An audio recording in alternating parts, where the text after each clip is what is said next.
Owaisi, now can I come in out not here? At all. Can I come in out here? 1 second. Yeah, Mr. Kohli, Mr. Kohli, let us go back to the subject at hand. Mr. Owaisi, I am sorry, no. Mr. Owaisi, now can I say something? Can I say something to you? Can I say something here? Can I say something here, Mr. Owaisi? I didn't say anything. So 1 second. Let me end. No, Mr. Kohli, you have to be quiet. Mr. Kohli, you have to be quiet. Mr. Kohli, I request you. I need to take this debate forward. Mr. Owaisi, you must wait. Mr. Owaisi, no, Mr. Owaisi. Mr. Kohli, you must wait. Mr. Kohli, you must wait. No, Mr. Kohli. I'm saying it on the record. May I just finish my point? Mr. Goswami, just hear me out. Mr. Goswami, I'm saying it with sincerity and with honesty. I did not mean this argument. I did not mean it as any kind of indecency or this. If Mr. Owaisi, even incorrectly, and I'm saying it, misconstrues it, I apologize for it because it's not meant to be that. Okay. Now so therefore, Mr. Owaisi knows that I don't make personal attacks. I will not make personal attacks. Can we move on now from that If Mr. Owaisi feels that, I apologize. Okay. Because it was not meant to be in that manner. Now, gentlemen, he has probably misunderstood it. But let it rest. Why okay. Now, Mr. Kohli, the argument onto myself and say, I can put the same words for myself, and it won't lead to anything else. Mr. Kohli, now listen to me. Listen to me. I want to go back to the subject. I think you apologized.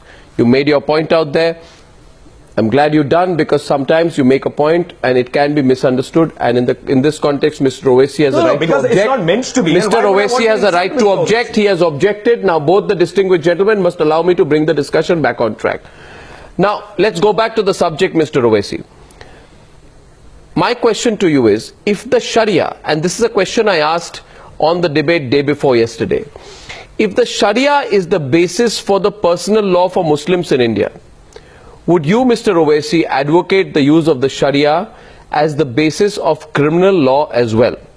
The fundamental question is that if we have one criminal law in this country for all Indians, and it's not in the absence of a criminal law under Sharia. If we have one criminal law in this country for all Indians, why would anyone have an objection to a uniform civil code which will have one civil law for all Indians? Either you say that we also want to use the Sharia for the criminal law. You get my point? I have never got a clear answer to this since the last 48 hours. Listen to me. Please listen to me. Please listen to me. The consistent stand of the Muslim community since the independence is that the Muslims were given the right to practice their religion, and the Muslims have never asked, and I'm sure, listen to me please, and in future as well, we would never ask for the criminal law aspect of Sharia to be ever implemented. I don't understand. Fundamentally, I as an Indian, I am proud. Listen to me, please. You have all right to disagree. I'm not here to convince you. No, Mr. Owaisi, understand my point. Understand my point. You see, I'm on a larger point, Mr. Owaisi. Mr. Owaisi, understand my larger point. I have the right to reply. Yeah, but can I have a right to counter you? Can I counter you once, briefly? No, let me. Please counter me. Please counter me after a reply to the first question you have posed to me. So first answer is, Muslims will never ask for the criminal law aspect of Sharia to be ever implemented. Why would they not, and why would they do for civil law? IPC and listen to me, please. No, you're not answering. Second point is that I'm answering. This country is not a theological country. This country will never become a Hindu Rashtra. This country celebrates all religion. This country has no one religion. This country celebrates thousands of cultures and languages. That is the strength of this great nation of ours, which we call India or Bharat. The strength of this country is pluralism and ethos. And that is why we say that uniform civil code cannot be a uniform, because a person in South India would never go around a marriage of fire. You have but that is the point, Mr. Owaisi. Mr. Owaisi, now I must intervene to you. No, I must intervene and correct you at this stage, please, Mr. Owaisi. You are no, Mr. Kohli, wait. I go back. You see, Mr. Owaisi, now just pause your thoughts for a while.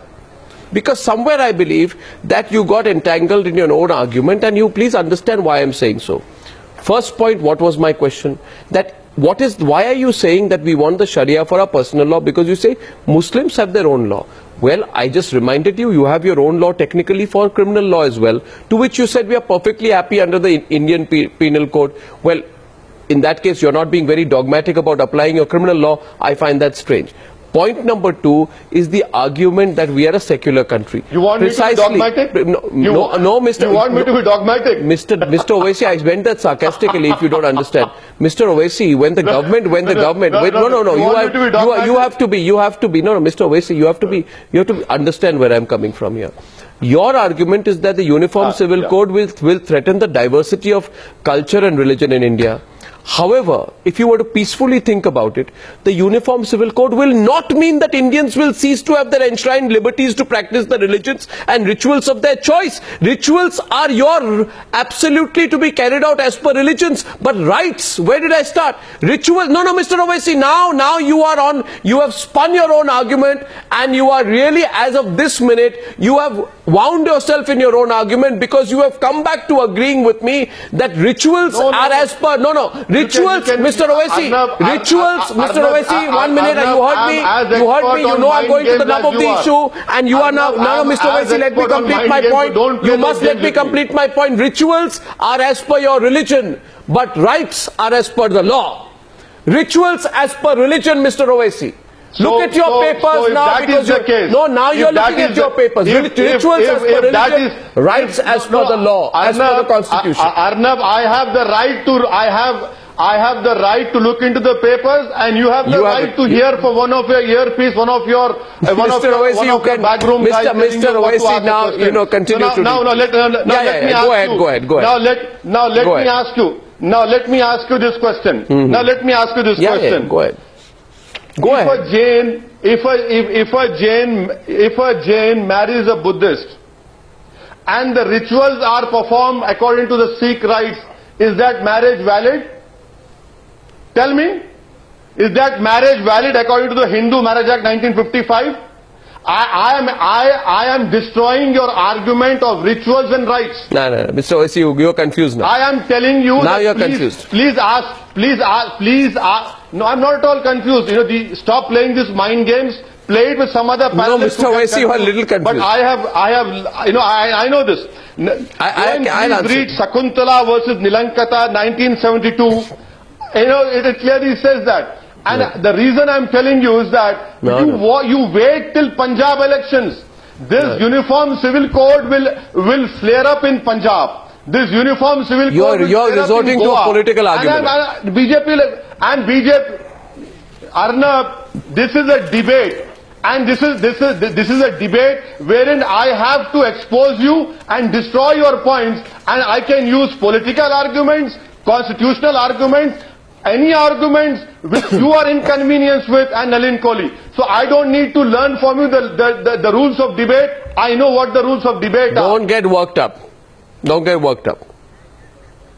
I am not all getting worked up. It was the other side which you are supporting so May I also have a point to add? Just one point. Since you pointed out something on cases. Okay, Mr. Owaisi? And if you need to look into some more papers, please do so. But I'll tell you this: we are talking about Article 13 Constitution of India on the 1952 judgment. You referred. Mr. Owaisi, please understand this. You refer to 1952 judgment. The 1952 judgment says that the fact that Article 13 uses the expression court, custom and usage and has omitted personal law shows that the intention was not to bring personal laws under the purview of fundamental rights, which was your earlier point. But Mr. Owaisi, in a scenario like today's, can a regressive and adverse judgment from 1952 be relied on to keep personal laws away from the purview of fundamental rights when the personal laws actively try to violate Article 14, 15 and sometimes even the right to life with dignity under Article 21? And if you were to think logically today, since you are giving examples, I request you today to use your own logic and ask yourself whether the ritual of sati can be justified, whereas it takes away the right to liberty and the right to life. Under your argument it can. Under your argument it can. You ask any young person, any old person, anybody in India 2016, they say it won't. So your law cannot be stuck either in 1952 or 1937. You don't need to destroy my argument, Mr. Kohli, because you fell into your own trap. And now you are in the trap and you don't know how to get out. I didn't. I gave you a case. I gave you a case, and I'm quoting. No one can be. No one can trap me. Mr. You know, you are a good debater. You have, but I am telling you a case. I request you to look at State of Bombay versus Narasu Appa Mali, 1952. You'll know what I'm talking about.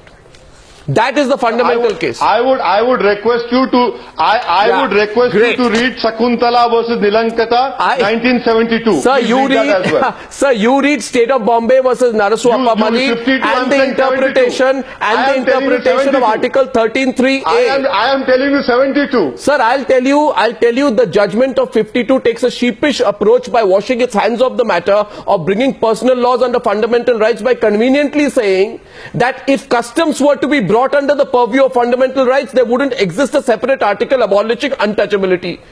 Today, I think that's a safe route to take in order to skirt around the actual issue of giving precedence to basic fundamental rights over religious personal laws. Come on, Mr. Owaisi, what are you saying? Arnab, untouchability is defined in the Constitution. It is a fundamental right. You cannot practice untouchability. In this, you're not doing your homework I am really sorry. No, you're not doing your homework. The judgment takes a sheepish approach by washing its hands off the matter by Mr. You cannot, Mr. Owaisi, you cannot skirt the issue anymore. You can't.